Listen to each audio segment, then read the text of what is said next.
tosangani lelo tolobi te etika tobongisa tolukalisanga bayaya na biso bakolo bato a conseil oye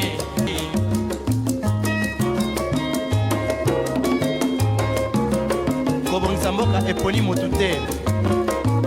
moto nyonso. Très bien, beauté, ndeko balandi ya magazine Jeune en Action, plaisir eza ya koyeba ke bozali ebele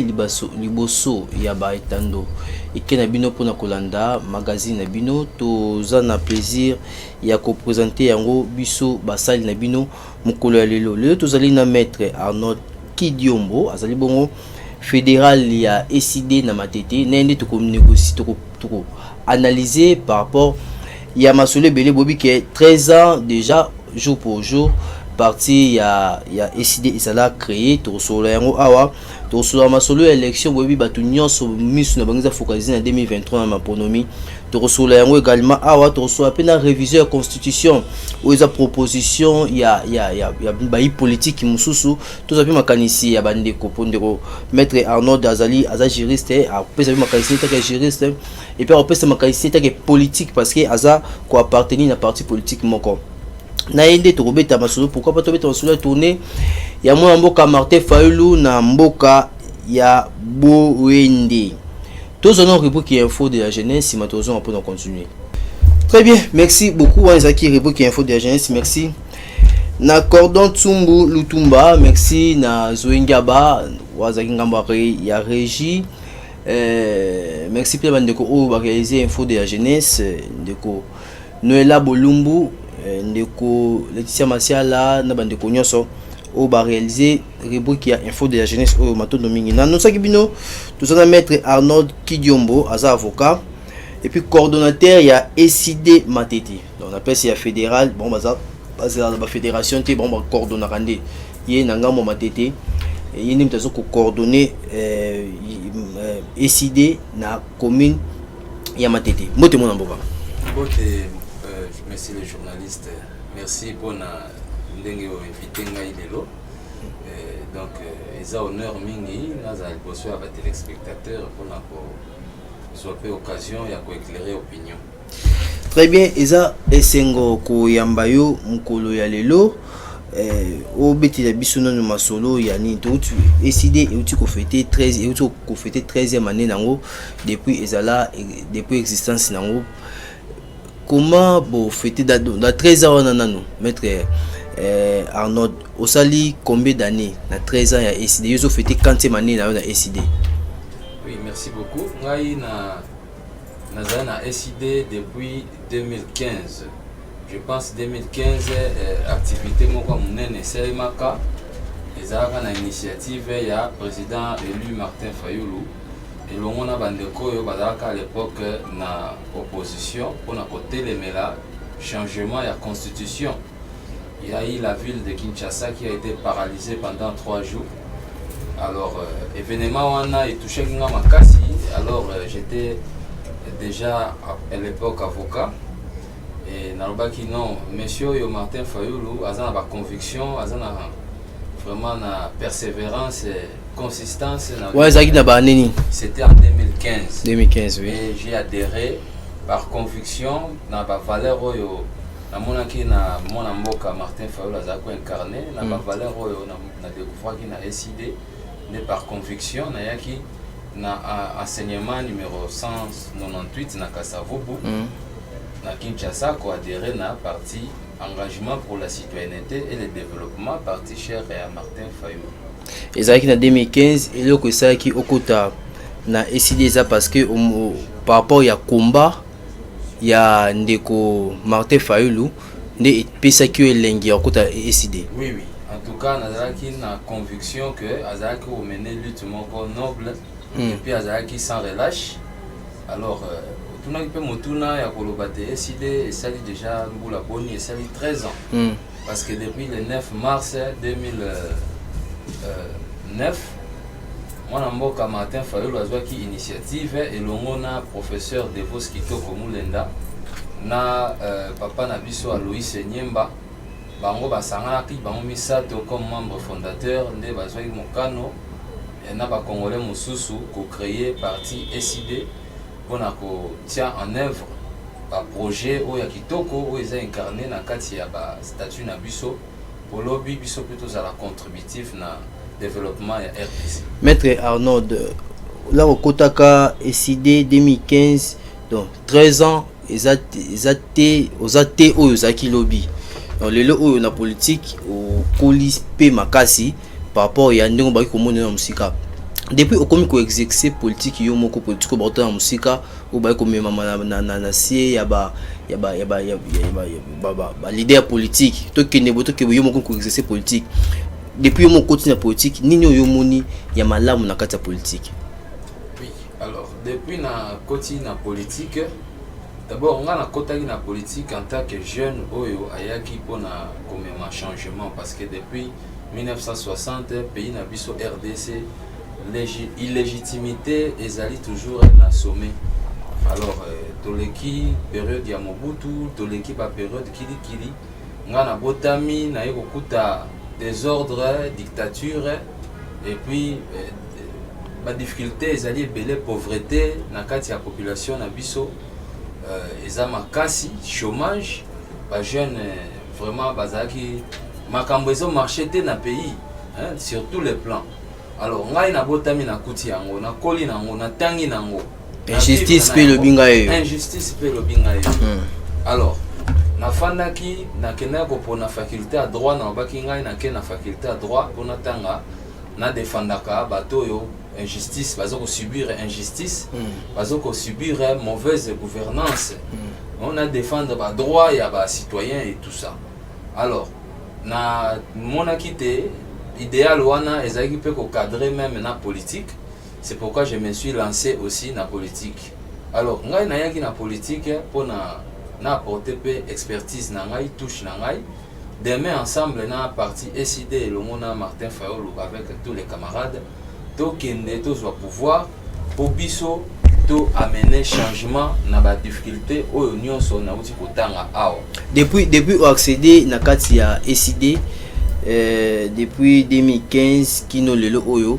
au sentir de ko Martin Fayulu o landaki par conviction par rapport à combat naé au sentir de Martin Fayulu atika les mêmes ou bien eza quand même na moi changement moko boy. Oui, alors ndeko Martin Fayulu hasard constant. En tout cas sans parti pris ou bien sans esprit partisan. Vraiment en tant que Congolais, en tant que citoyen congolais libre d'esprit, na koloba vérité bo solo le lote Martin Fayulu azali oyo peuple azako zela pour un changement oya. Parce que azako incarné katina ba valeur moko oyo ezako permettre tous à convaincu que moto aboye soki azali na pouvoir a komema changement na mboka na biso. Donc voilà. Très bien. Tozali na maître Arnold Kidiombo, avocat, et puis également Tozué étant que coordonnateur ya SID na commune ya Matete. Anniversaire SID d'abord pour tout en parenthèse. Pourquoi l'équipe boy? Sans ta activité moko, sans beau fêter, sans pourquoi l'équipe na méditation? Quand moi mon tourna yoté d'ailleurs ça peut malamu pour na ko éclairer opinion ba comprendre. Pour votre bégu ba éviter que SID auto fêter le 9 mars à anniversaire à cause 13 ans. Le 9 mars. Le 9 mars 2009 SID et Botamaki pe Koli lelo est comme parti national. Tozali na tous les 26 provinces ya RDC. Les gens ici kate au koleka au mona ba membre ya SID bazalte pour toujours ko recruter du jour le jour. Donc SID ezali présent. Alors au moins période où tozali ezali période oyo eza période ya mawa, période ya esengote. Makambo ebele eza kotambola te eza au marché te na mboka to tsengi motema ke bandeko soki tozwi bakonzi ya sika. Changement ekoya mais manso mabe esalemaki na lolenge o esalemaki kimoyibi hold up électoral esalemaki lelo tala ba conséquences. Alors ba conséquences toza ko subir et go pesa biso courage te ya kosala feti. Tozali na période ya méditation, na période ya lutte politique, na période ya beaucoup d'efforts où tous à incarner ils aussi un peu tous à l'attitude un peu plus particulier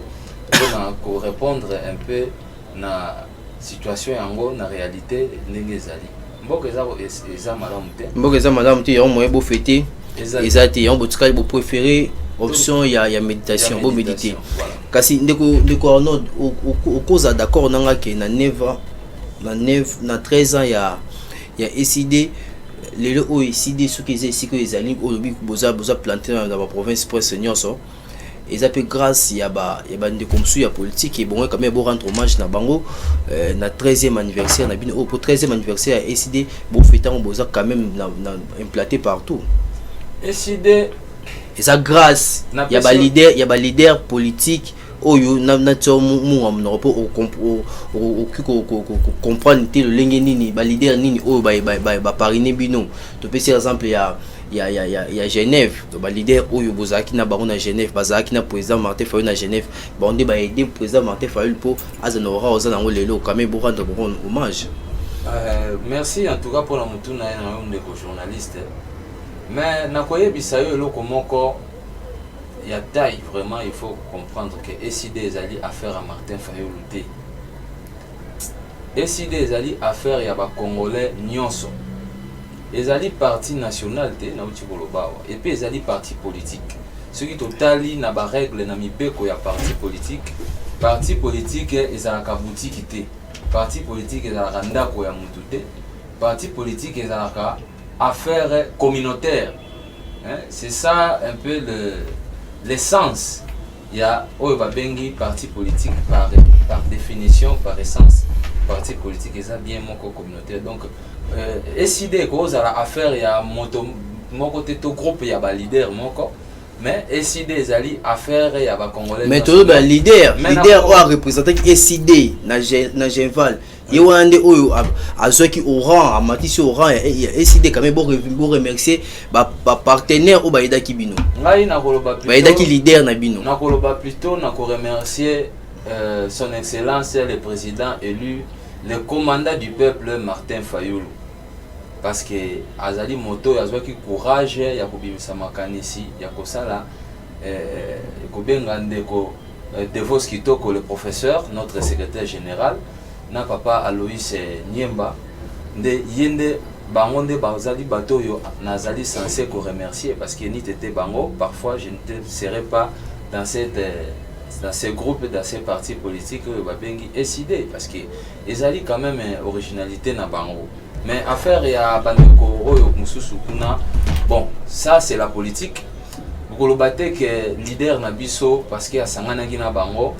qu'il n'avait rien apporté dans le groupe na bango wana non Martin Fayulu azalaki déjà candidat na biso SID tous avec des partis politiques sans dépendre de cela au dynamique de l'opposition et proposa qui voilà et c'est par cette force là cette contribution là que nous sommes partis à la jeunesse tous avec qui likolo à table biso nyonso et puis c'était libre en tout cas Martin Fayulu azali étoile oyo nzambe atiaki déjà bakangaka mon PPT étoile soki nzambe asi asali étoile na ye c'est vrai bamusu bakoyoka zuwa bakoloba bakosala boye mais soki déjà nzambe asi asali déjà likambo na ye abongisi plan na ye moto moko te na mokili atelemelaka yango tozalaki na Genève basalaki élection elekanaki na démocratie baforcaki mpe motu te talaka balider wana bazalaki wana carrière na bango nani oyo bakokorompre ye nani le président Bemba, président Katumbi, Félix Tshilombo, président Félix Tshilombo. Voilà, baza bandeko oyo, baza na carrière moko respectable quand même na pays na biso, baza bato bakoya ko corrompre ni sur le plan moral ni sur le plan financier. Donc bakendaki na urne ba voter librement Martin Fayulu. Ye moko kutu papa na biso monsieur Félix Tshilombo. Alors que le changement s'appelle Martin Fayulu. Mais on est étoile en Zambie, ceux qui l'ont ignoré en Gonga na Okama, ils ont simplement ils ont jalousie. Ceux qui y a solo vraiment to incarner la valeur, donc quand la démocratie na Congo a. Bon le baté que vraiment Martin Fayulu il n'était pour rien. Azagine fruit d'après Azagine fruit il y a Genval peut apporter dans l'autre a apporté qu'au contraire ils étaient tous contributifs. C'est bon. Ndeko Martin Fayou le président SID plus que tout le besoin SID avant tout côté ba chapitre mususu a tout ça tourner monene na boende oyo asali ba discours à lobi pe marambo ebele par rapport à tourner wana maître Arnold ni oyo population quinoise au bazo andayo bako retenir par rapport à tourner oyo moi mboka Martin Fayou asali na boende. Oui, le commandant du peuple a kendaki kosola na population ya boende a kendaki pona ko exprimer d'abord remerciement na ye na soutien oyo basoutenaki ye na élection oyo elekanaki oyo abimaki na 62% oyo aganyaki na large majorité. Akendaki ko remercier mikolo yo toza kosala activité ya implantation ya parti déjà cadre implantation ya parti pona ko profiter pe ko tia coup de main na bandeko oyo baza ko bundela peuple oyo bazali pe kuna na compte na biso ya SID pe alamuka. Donc voilà, c'était dans ce sens là. Mais kuna pe boyoki message ya pesaki dans les cambaram alobi te ram ya solo bakolo babakati na bango ram ndenge bakolo biwana mais mbongo oyo kasi oyo bautilisaki oyo bazoki biso bazongisi yango te basali nango pe nini soki ya solo ezali moyibi donc c'est que mbongo wana bango nde baza miyibi donc bazongisela peuple mbongo na ye mbongo wana ezali soki lobi bazalaki koyiba biso bambongo ya minene pa bato ya régime oyo eleki bango tozaki na bango toza ko incarner changement et tout ça bakoti wana bakomi koyiba même miloko ya mike nga peuple na tie 500 francs na nga ya crédit mama atie 500 francs na ya crédit kaka oyo yango aza nango bayibi ye siko moyibi elongwe ya koyiba ba minerais elongwe koyiba ba millions et comme bayiba même petit peuple mais finalement moi je pense que discours à président na Boende ezalaki très clair. Ils ont dit que changement il faut peuple atelema qui ne kufongola nde population miso otoye ba que tous a déjà prêt au bongama seni ya o ezali wana eza seni ezobongisa fraude ezobongisa muyibi alors population nyonso isengi azala déjà prêt ya kotelemela seni wana pote bas réforme o tuza kusenga consensuel et ya na ndenge ya sincérité nyonso poto kine na maponami ya malamu. Ndeko Arnold bino SID boza prêt pour na kokende maponomi ya 2023 biso SID tozalaka déjà prêt bango nde bakimaki élection bazokima élection ya malamu toza déjà prêt soki boza prêt pourquoi ko telemela seni o déjà ebandi de musala o déjà fait des routes na bango ya musala déjà ba présenter ki yango pourquoi pas ko tikala na sima ya seni et puis ko bana déjà ko préparer ba base na bino lio ko tikala susu na ba attaque ya ba seni ndeko oyebi na 2018 to sala ki ba élection na 2006 na machine à voter o bobo yaki na 2011 to sala ki ba élection janvier na 2006 pe to sala ki ba élection 3 cycles électoral na mboka na biso mais résultat ni eza lelo a puisque l'élection est raté pour pelisa moto na mboka l'élection est raté pour ma crise et bon mboka mais l'élection est kandé parce que peuple a poni eloko na a poni moto na ye ba dirigeant na ye oyo a estimé que bango wanande ba ko incarner changement ba ko améliorer quotidien na ye et exercice mon corps très noble parce que résultat nango oyo eza ko toza s'attendre nango eza résultat moko faisa toujours être très positif mais oyo biso toza omona élection ole ya kobongisa yango ndeze ya kobebisa élection tango bimi bosali élection balobi te tolingi champ ya vérité des urnes oyo toza koganga lelo ezonga lisusu te ba difficulté oyo ezonga lisusu te c'est pourquoi tolingi élection ya malamu élection ya malamu pour s'organiser il faut d'abord ba base ezala bien déjà posé. D'abord, loi où ezali ko faire fonctionner seni oyo ba voter ki na parlement ezali loi moko taillée sur mesure. ezali loi moko babongisi yango selon intérêt partisan batie disposition na kati babakisi poste na niveau à bureau ebele et puis politiser même seni yango modèle oyo mode d'accès oyo basali pona te batu baya ko gérer seni yango. Vraiment les partis politiques ont vraiment une mainmise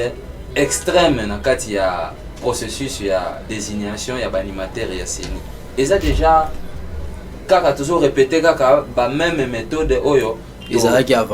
avant oyo bimisi pe ba kao wana oyo bimisi na élection wana oyo toza ko s'attendre que même la biso changement. Mais pourquoi encore forcer à aller toujours avec les mêmes méthodes? Mais peuple congolais azolanda biso awa na etando ike. Il faut comprendre que ceux qui ont réclamé l'utilité nango ezali, il faut comprendre que tinani ni biso toujours réclamer. Tout réclamer, tout après pour aucune élection, ne vous en faites pas. Nous faisons le recrutement ya ba membres chaque jour dans la section na biso na ba commune et partout. Tout ça qu'on organiser parti na biso ko implanter en haut na ba chaque coin tout ça ba cellules et consorts. Vraiment visibilité ezali pe kolobela ko tout. Nous avons des places de résistance, bandeko baza ko animer éducation citoyenne ezali ko pesama. Mais place de résistance seront en deux au parlement debout. Oui, biso vous en parlement debout mais place de résistance. Tous en place d'éducation citoyenne et de résistance. Vous avez parlementaire. Oui, ce sont des coins à niveau à la capitale. Sika na lolenge batu basanganaka pour échanger un peu sur l'actualité politique. Et puis qu'on soit un peu éducation parce que biso ba parti politique tous ali censé ko éduquer population. Oui ça vraiment dans ba parti politique on bozara. Oui biso to innover. Soko ki na ba place na biso par exemple na quartier 3 na Masina okuta kuna vraiment bandeko baza ko animer ba animation politique zo salema et puis baza ko éduquer même la population côté. Na kati éducation na so to na caméra cachée. Pour ça, tu as une caméra pour boucher les messages. Tu as une caméra cachée, tu as une santé, vis-à-vis de l'autorité. Non, en tout cas, nous sommes un parti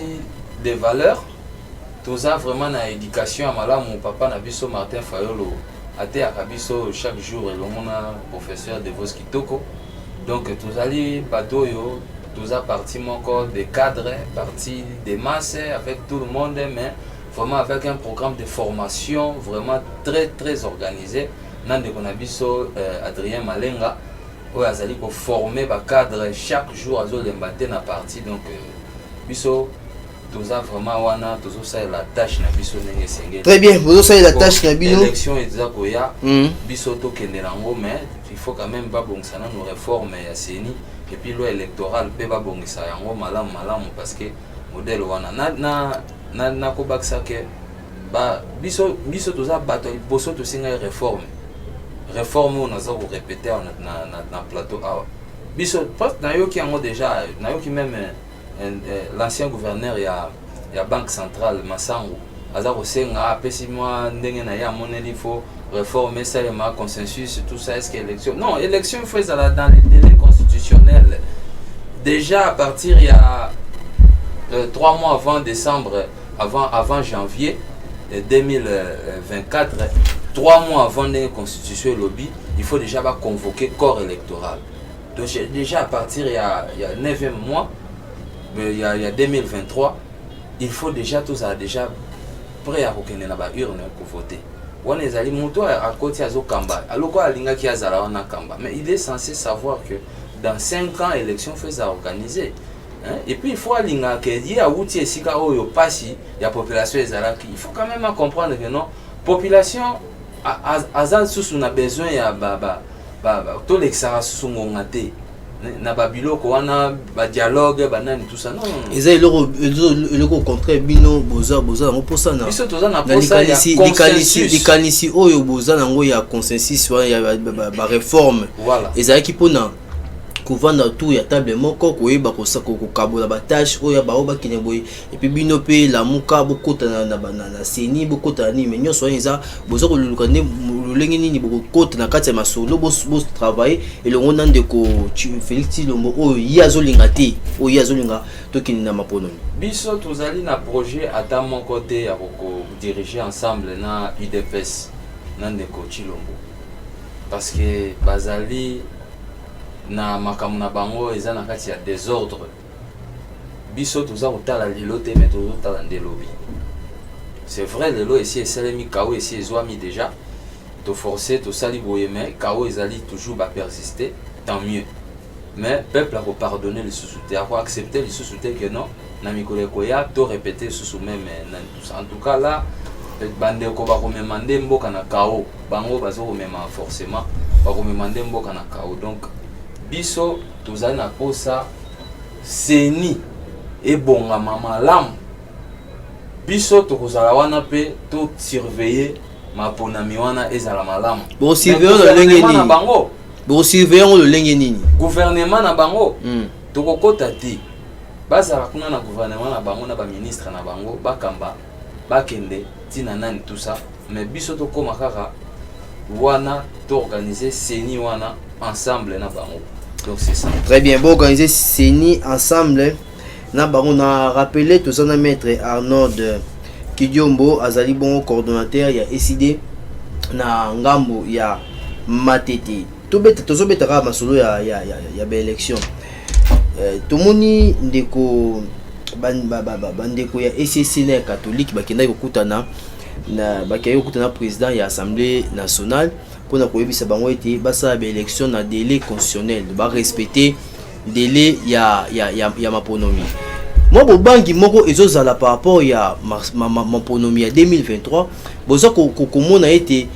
moi seulement pe ya glissement eza déjà koyoka na mpandi.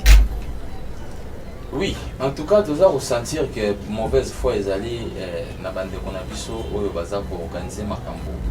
pour tout que na mapona milelo. Mais déjà tata mokonzi président élu Martin Fayulu aza ko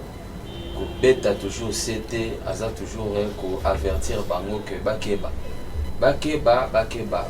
ceux qui baza na ba projet maléfique pour na RDC en tout cas Nzambe a kotelemela bango. Donc biso tozali wana tozali toujours pour éveiller population pour éveiller masse que population il faut comprendre que au que la susu bandeko oyo nzela te pona ko manipuler biso élection ezali na 2023 nini oyo ezobangisa bino nini pe oyo ezobangisa ba tata molimo po bakini kokutana na assemblée nationale po basi baisa bango ete ba veiller élection ça en 2023 et l'on y ezobangisa bino jusque là. Bon, en tout cas, biso tozo banga lo côté hein. Toza ko banga ata eloko moko te parce que tu yebi que biso toza na peuple na simana biso. Mais so bozo banga te pourquoi bozo ko marquer toujours que élection faut ça ma délai constitutionnel. Élection faut ça eloko oyo yeba nango déjà bat nyonso ba que ba konza mboka na bango nyonso ba bato baza enseignant ba que élection faut ça ma délai constitutionnel. Mais parce que au moins ndeko ceux qui balobaka nini ceux qui omoni ndoki belela ndoki yango nde nani yo bomoni bozo belela yango tozingo toyeba ndoki ezali bandeko oyo baza ko s'organiser pona komema glissement na mboka na biso nini ezo ya seba komema glissement parce que baza na mauvaise foi balingi ko organiser makambo kaka na modèle oyo akala modèle oyo peuple ye moko esika azali ayebi que modèle wana yango ememi kao lelo ba méthode ya sika balingi kozwa yango te balingi te tozwa quand même lolenge mosusu ya ko regarder organisation ya élection na biso na uti déjà koloba awa que élection à 2006 ezaki kao toko ko sala te de sorte que transparence se renforcer sous de plus toko ko sala te que neutralité et se renforcer sous de plus na kati ya seni wana. Est-ce que nécessairement un parti politique il faut pas na kati ya bureau ya seni pour bangonne ba organiser seni ba parti politique ba représenter ba parti politique ozo mo ante que likambo wana yango memaki corruption na seni na 2006 parce que mutu nyonso aye wana a benda singa pona ngambo ya parti na ye ya mimi boza posa botia batu na bino Toza na kati posa batu o na ba biso benda pe bazala- singa po na ngamu na biso bino toza na posa batu na biso bazala na bureau oyo ezali kodiriger oyo ezali na badécision te na CENI. Si peut-être à la rigueur nous pouvons être na assemblée plénière, ça va encore parce que les décisions, les grandes décisions c'est les bureaux. Mais nous voulons que pour garantir que l'œuvre humaine n'a jamais été parfaite, mais au moins ceux qui lobby to renforcer la sécurité, na 10 soldats et simbité, demain il faut quand même tout certain nombre, il y a des soldats ou bien il y a des méthodes. Hier, tout ça qui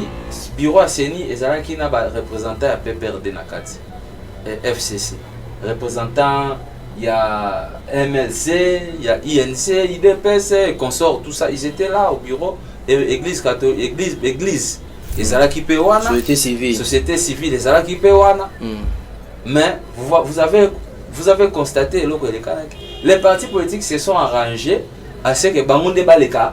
bateau yo bazali censé que la naître nebelé. Ça c'était fait en 2006 et ça a mis en 2011. Mais le résultat est chaotique. Le peuple s'est retrouvé à Tétilero. En 2018, il ma pronomité, na machine à voter, na veille, ma machine à voter, na souka boka en vérité des îles. Vous savez, on doit éclairer aussi l'opinion. Tu vas comprendre un peu l'histoire pour confondre un peu, parfois bayebaka information t. Quand nous sommes allés na dernière minute ko fana na table na Corneille Nanga na bandeko bazako kamba l'époque, nous nous sommes convenus que machine à voter et au servir biso d'imprimante. Ça tout le monde oyebi azali a guéri na histoire politique ya mboka na biso, il faut à ignorer en voter. Maintenant to komi kuna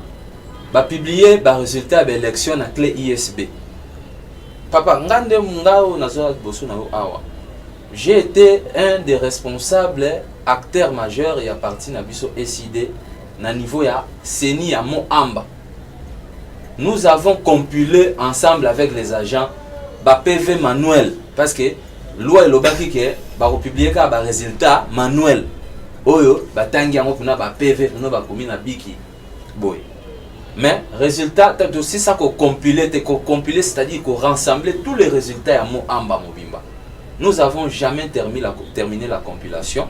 Toyoki kuna Corneille Nanga a lancé les résultats. Donc a lancé a compilé les résultats dans le bureau central à CENI. Les résultats électroniques ndé yango ya compilé. Ngai nazalaki na matete na point ya commune matete. Donc c'est bien vérité existe. Nous n'avons jamais vérité existe de compiler les vérité existe na réussi tu as une remarque fait ou bien bolobaka eza ya vote électronique eza on écoute ma numérique. Oh tandis que Seigneur ndeko yebisa bien campagne ça mais pour na élection ça na machine à voter. Non. En tout cas ndeko ne faut pas toi amener population eza olanda biso na confusion. Il faut pas comprendre que c'est quand une autorité de l'État prend un engagement, il doit le respecter. Corneille Nanga, azwaki mokano, azwaki engagement que machine à voter et qu'on servir kaka d'imprimante. Mais ba résultat tant ba publier ango ba publier des résultats donc c'est que machine wana et servir kaka d'imprimante. Mais et serva qui fallait imprimer kakande bulletin de vote c'est na urne des bulletins wana manuellement ne ba ko compiler yango mais manuellement tu ça matin non donc tant machine wana ko ka ko enregistrer ba résultat té et ko ka ko enregistrer vote ya motuté tant on servi ka d'imprimante et sili donc n'est ka ba imprimer kaka kopa machine pe et sili machine ko ça musala mususu té au-delà yako imprimer kaka ba bulletin de vote ya lecteur jour wana na soirée wana. Mais après jour wana machine serva qui toujours parce que bazwa ki mémoire qui est ISB bazui ba résultat ou ba enregistrer qui yango nde ba se serva qui nango ba compiler yango nde ba publier qui. Donc Corneille Nanga a failli, il a failli. Nous tolobaki to kokende na élection car so machine wana les imprimante ils ont pris l'engagement. C'est que tout le boy qui n'est élection pour ces conditions ni pour tout comme déjà na dans une année pré-électorale pour conditions pour ces années pour belengue au bazo landa au balanda qui bino na 2018 bazo continuer toujours couper sa confiance certainement na bino va comprendre quand même que non ah to kende na maponomi to voter kaka soki et le roboisa mais conditions années tout. Bon to kokena élection. L'élection, il faut seulement dans les délais constitutionnels. Condition liboso ya mwana. Et élection à partir de septembre 2023, il faut déjà convoquer biso. Seni oyo bako réformer yango na ba condition ya sika ya malamu. Oyo bureau nango ekozala largement composé par la société civile et l'église. Hein? To bongusana no loi oyo eza koorganize seni loi wana eloba te bureau ya seni ekozala kaka oyo bazali na niveau ya église et puis na société civile biso baparti politique tozongaka na plénière donc na condition wana nde tokokende na maponami parce que maponami wana au moins ekogarantir biso quand même résultat moko façon moko ya sika hein, ya koorganize makambo. Ndeko Arnold Kidiombo n'a rappelé à Zabongo Mokambi coordonnateur ya ECD na ngambo ya Matete. Ndeko Arnold Kidiombo, est-ce que élection ezape moko ya biblio ko uza mutuya na mboka maponomi? Oui, bien sûr que élection ezali loko ya mutuya makasi na mboka parce que yango ende ezali seule occasion au peuple dans l'ensemble akokozwa pour décider pour la mboka na biso. Depuis tu dit qu'on a élection na mboka déjà tout changement déjà ni tout kuta nango. Depuis tu bandi déjà qu'on a élection na mboka. Bon, c'est terme de développement. Na ba sur terme de développement changement à mon côté parce que pour nani parce que l'élection en gros c'est qu'il faut une élection démocratique mais si ko ndé biso ECD biso elongo na Martin Fayulu na Devos Kitoko na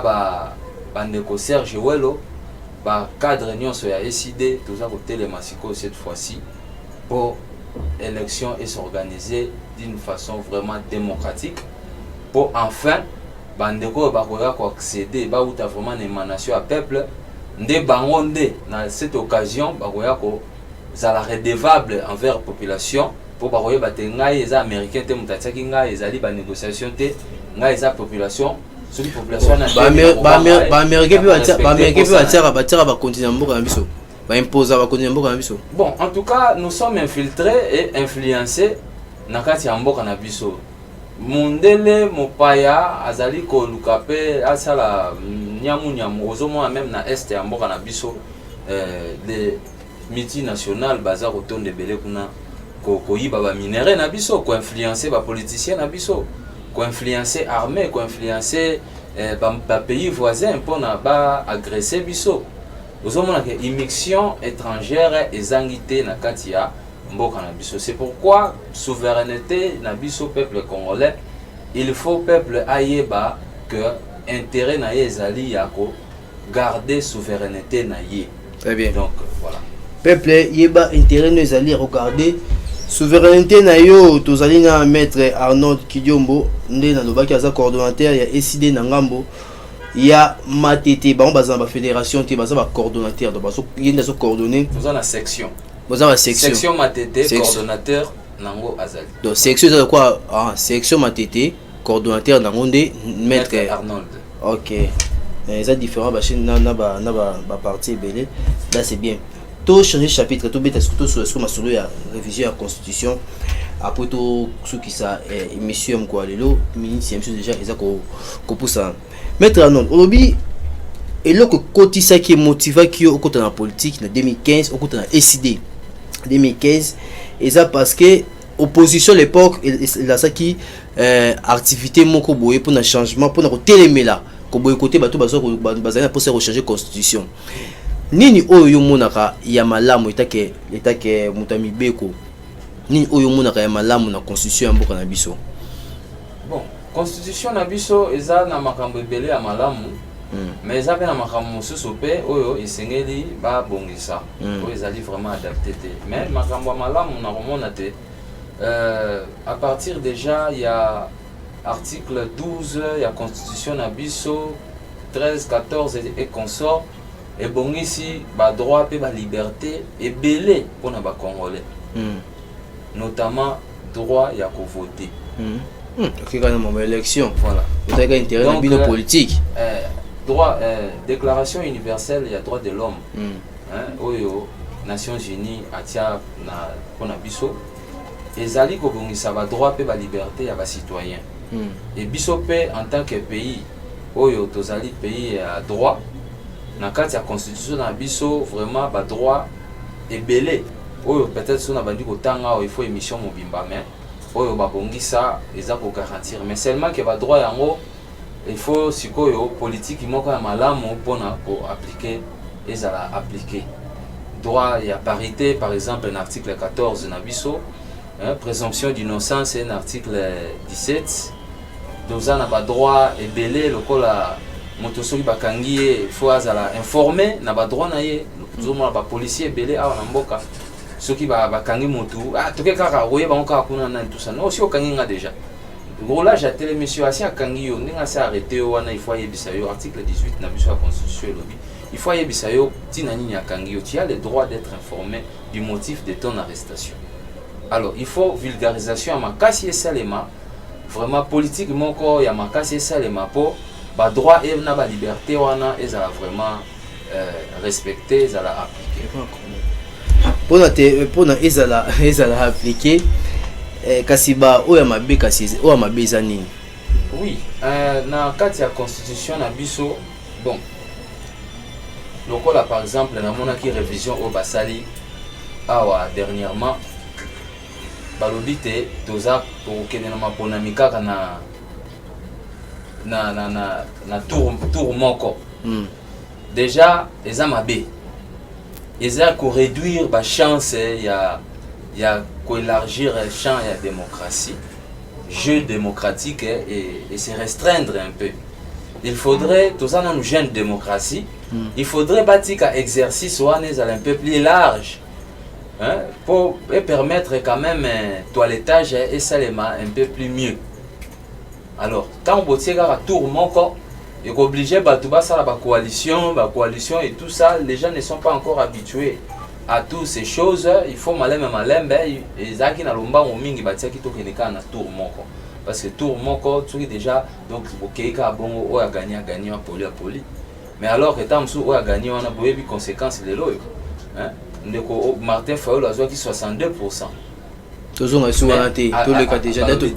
to le cas déjà étape wana voilà alors tokoloba mabe mususu ezali ba refusaki constitution ba lobby que ngana za avocat parquet est commis sous injonction ya ministre alors que constitution en 2006 tant bazwaki yango balobaki que pouvoir judiciaire ezali indépendante cette indépendance wana ya pouvoir judiciaire ezalaki malamu lokola bazwaki pe parquet batie yango na kati ya pouvoir judiciaire vraiment totalement lelo soki otali na constitution na biso à partir de l'article 153 mata okomona ke ba organiser pouvoir judiciaire mais pouvoir judiciaire en gros ba revoir ba lobby que bien que justice pouvoir judiciaire ba parquet ba tribunaux na ba cour ezali autonome ezo dépendre na gouvernement te ba juge bazali autonome ya kozwa ba décision na bango mais okomona côté ya parquet ba lobby parquet ezali sous injonction ya ministre ya justice. Alors, ministre de la justice est un membre du gouvernement. Gouvernement est un pouvoir exécutif. Est un pouvoir à part. Parquet est un membre de la justice, il y a pouvoir judiciaire, conseil supérieur de la magistrature. Donc, au moment de la manipulation, combien le gouvernement, le ministre de la justice, on utilise tout le monde. Bon, finalement, on commence à donner des injonctions aux magistrats du parquet, moyen vraiment à la liberté, ça aussi, c'est ça, point où il faut pas revoir la constitution. constitution et ça va point il faut revoir dans ce que il risque ba point à revoir ils ebelé ba point pe oyo to kiko ko simba et ça ebelé kasi ndeko Steve Mbikai oazali moi politique nandeko na professeur honorable André Mbata bazuli kanisi ya ko poussa date ya élection donc il de 5 ans à 7 ans et ça il au moment où il touché au sein été constitution ils a modifié parce que la constitution ils a bonté constitution et le but ma ponomie faut ça la 5 ans mon constitution ça dit mandat na 5 ans et si les coquilles accueilli musu sa continue ça magna de Kabila malgré ba pour qui ba ne musu de plus bozo moi likanisi wana lenge ni bino na ngambo ya ECD et ça likanisi moi malamu et ça ko permettre pe biso to modifier les bazo fongola article wana na kata constitution et permettre to kota pe to soigner ba article mususu o izo ça mo trouble na mutu na biso d'abord pour na ko kende karambango na mukuse il faut yeba que tozali en état de siège na mboka na biso constitution mboka na biso elobi malamu clairement que na période d'état de siège ba ko réviser été déjà yé moko asi akangi déjà fongola donc moyen ya kokota na kati ya débat on ezati parce que tu as un état de siège tu as un état de siège ba ko réviser constitution té mais peut-être on peut comment réviser quelques dispositions à constitution mais la révision modifier quelques dispositions à constitution bon qu'est-ce qu'on a cadre par exemple na uti otanga mais pour réviser ko changer constitution to que non ma se rechanger té to juste comme Rambuya obi ko réviser oui quelques points il y a des articles oyo bako parce que article wana kaka wana élection oyo lobi que non élection a de 5 ans et comme de 7 ans et cause yango modifier en tout cas période yango eza yango té ba conséquence eza nini ba conséquence nango d'abord ezali que bango bazali prêté à organiser l'élection parce que bayebi que bilan na bango ezali chaotique banani bango oyo baza na pouvoir UDPS na bandeko nyonso oyo bazali balié baza okamba bayebi que bilan na bango eza chaotique bazo luka ba manœuvre nyonso tout ça pour ba contrôler ba situation ba institution nyonso en mboka pour ba faire passer ba makambo na bango d'une façon frauduleuse parce qu'ils savent que ba assentiment ya peuple baza na ngote peuple azali côté na bango te donc yango zomona conséquence ya révision et article wana et cause likanisi wana ezali parce que bandeko ya bandeko yo baza na kati ya union sacrée bazomona te comment ba défendre chef d'état on te ba imba poussa ma ponomé comme des sites conséquence et cause la que juridiquement conséquence aux années likanisi que mutu na ngande za wana monsieur Félix Tshilombo on est à côté politique asali 7 ans asali 5 ans azo ça 5 ans ceux qui va réviser en siko eleki tant pour que na élection kuna donc c'est cette disposition là sur le plan juridique ndeko s'appliquer et là qui que mandat o ya ko soit touro et kolanda et ozala ya 7 ans alors que des bilans na eza déjà chaotique donc 5 ans liboso ne ke na mai to bandi desco premier mandat na ya 7 ans non to changer république ta tozaka na république oyo tozana ngo sikoyo to changer constitution te balobi révision balobi te que to changer constitution à moins que na yoka te modifier ba ibo modification avant to changer constitution wana to koti na république ya sika on balaye tout makambo bandeli nyonso à zéro mais ceux qui va changer quelques dispositions révision constitutionnelle c'est réviser quelques dispositions kaka na kati ya constitution très bien mais on n'a pas balayé la constitution mais bien sûr que bang ezani bon ezani ceux qui boy que bien vous avez un message européen à la population pour voter ndeko Martin Fayulu voter bino pour ndeko Arnaud Kidiombo na rappelé na signaler que aroza appelé candidat na matete wana merci na matete wana donc aroza candidat matete donc ozo banga na to ezo un discours pour pesa population matete ozaka na bango na couleur wana ebi na ba venue wana ebi ozaka na bango na ba jeune na matete wana ozala bango ozo banga nini ke ba toucher point wana tozo banga eloko te mais seulement que tolingi makambo esalema tozo éveiller ka population ba yeba que non makambo wana oyo bango bazo sala wana biso kuna tozate parce que eloko pe ko banga wana ezate mais seulement que eza utilité eza nécessaire te 5 ans déjà ça suffit 5 ans ekoki 7 ans déjà yo 5 ans sali eloko te bon 7 ans ozo linga ozwa d'abord ozo on ndinga muyibi ozo contrôler ba institution nyonso CENI cour constitutionnelle tout ça et puis pour kaka obriguer mandat oyo peuple a kopesa yo te oyo kozwa kana ndinga muyibi et puis siko finalement pe olingi mandat ngo pe OK nango 7 ans 5 ans déjà pas mbosali eloko te mais eza déjà danger pour na biso avenir na biso jeunesse ya Congo eza wapi bana nyonso matete bazolandanga esengeli bazala éveiller ba comprendre que non intérêt exaté. Il y a pas d'action sans intérêt. Loko nyonso soki eza na intérêt te tina nango pe ezalité. Nyonso bango bazosala kuna bazokamba mboka nyonso bazobongisa. Il faut ça prendre intérêt à biso population. Il faut to ba ko analyser. Ne permettre Arnaud azolinga kota na assemblée provinciale eza pour intérêt ni. En tout cas, ezali pour intérêt à rebongisa commune na biso ya matete. Nini omona ka mabe na matete oyo ka rebongisa. Commune na biso ya matete leki salité et puis plan d'aménagement ezalité na ville à Kinshasa.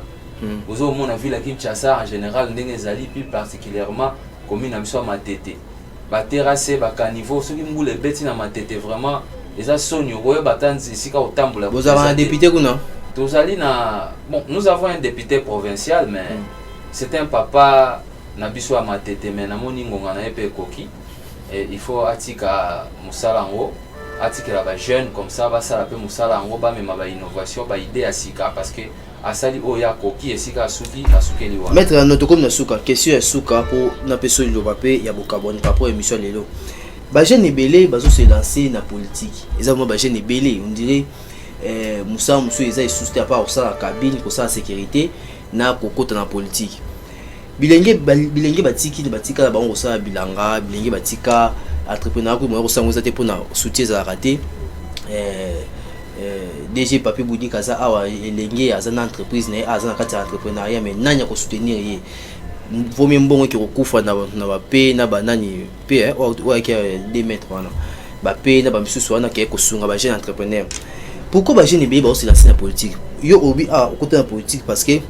vous avez une posé un changement. Il y a un qui n'a qu'au côté de la politique et pas de quoi Martin Fayou les autres qui exercent politique. Ce que les jeunes analysent au monde, les jeunes béba aussi lancer la politique. C'est ça parce que bon facile les gens en politique parce que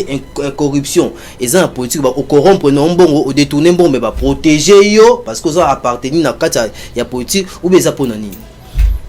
En tout cas, et ça question moi l'amour pour permettre la population pays à l'éclairer. Quand on a politique, les jeunes bazo côté belé lelo, bamsus bazo ya koluka mbongo parce que bandeko ba ko kamba lelo ba pesi image que na politique ndé ko buka ko yiba corruption et tout ça ko nginda facile donc chance elo ko pamba ndé na politique. Oyibe côté prison bimbongo tika na ngozo ki mbongo mo. Oui. Alors, mais quand on a politique en soi, ils ont ma bête. Mais phénomène aux autres monde ezali parce que ba pesi ba tu image wana tellement pauvreté ezali na mboka alors ba bazulu kamisala ba comprendre que non na politique kuna na po se retrouver à dans ministère nazo kombola na ngai na zorata moi salaire moi nani tout ça bona boy alors na koza la pe wana na kati ya parti na ye bon leader abimisa mbongo musha yale ba jeune ba melaka ba melaka baliaka esili ba suki wana au parti politique ezali esika ba apprenaka gestion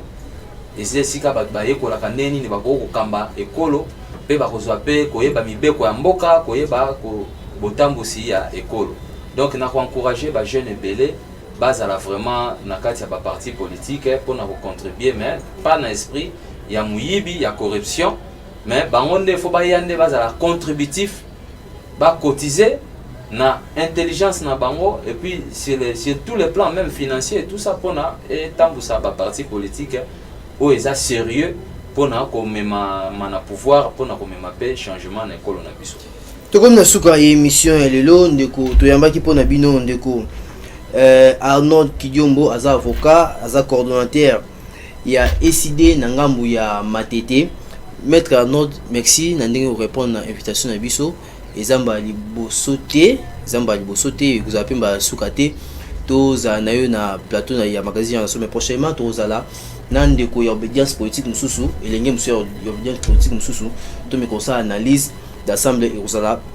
bien makasi le to ngeto za nande ko moko ya union sacrée kasi ndeko a se présenter te tourner na maître Arnaud Kidiombo lilobanyo ko zango ya suka par rapport émission lelo et puis message na population na yo Matete. Bon, na remercier d'abord yo ndeko journaliste Nelo Oyambinga à na émission na remercier pe responsable ya chaîne pour na occasion où ya pesibiso to échanger et puis na pesimbote na population nyonso ya Kinshasa et bana Matete nyonso bana Maindombe bana Kinsako bana Lokele bana Kwenge ngai maître Arnold Kidiombo avocat na bino mwana ya matete soki boye na Willens wana na numéro 53D na mai ndombe bokuta biso SID matete toza wana bokota na parti na biso ebele bo adhérer adhésion eza kosalema chaque jour pour ensemble to lutter pene ya commandant du peuple Martin Fayulu pour biso to mema changement tant attendu na mboka na biso. Très bien. Bon adhérer ebele na SID coordonnateur ya SID matete apesi adresse bazana Willens wana na yebite so ozapi mwana matete ngo solo boya roya nga naza mwana matete na botami pe na koli na matete. Très bien to sukisi awa émission lelo merci beaucoup na ndeko Papi Boudika o azaki na réalisation ba salutation ebele et puis merci na coordonnateur cordon Tumbu Lutumba oyo a géraki coordination et puis ndeko Zoenga ba o azaki na régie na pesi merci na moi na couloir Stella Bosombo na yokipe kuna bandeko ebele baza pesi bino mbote tokutani ba sima même plaisir l'avenir se prépare jeunesse oyo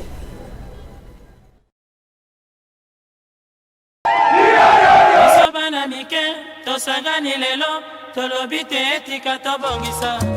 tolukalisanga bayaya na biso bakolo bato a conseil oye